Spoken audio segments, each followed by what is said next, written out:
Nagpunta siya. Yan. So, good morning guys, GTA Cars. Another batch, meron tayong 4 transmission dito. Ito hindi galing sa atin. Ito ang sa atin. So, ito is tina-timing set na nila. Timing belt, pinapalitan na natin yan. So, ito is second generation na Ford EcoSport. Yan, binabaklas na nila. So, for heavy maintenance na yan. Ito yung mga nire-release natin na unit. Galing dito yan. So, sold na po ito. Yan, second gen 2019 Ford EcoSport na automatic trend variant. Yan, mga releasing natin, mga sold na rin to guys, mga nakapila. Yan, itong Ford Fiesta is nabili nila sir nila ma'am last month sa tito daw nila. So, follower naman si sir, nakuha nila sa market. 1 month na daw nilang gamit to. So, okay naman, kaso parang nag-overheat. Ano to, Sep? Nag-overheat? Kasi may leak, no? So, syempre, chinek na natin kasama rin sa ating diagnostics. Ayan, no?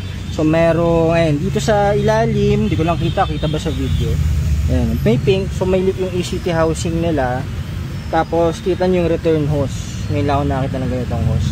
So kaya siya nag-overheat kasi ito hindi naman to pang kotse ata or pang Ford. Kaya yan yung mga nakita natin. Drive belt yan guys, delikado. Sobrang cracks na, daming cracks.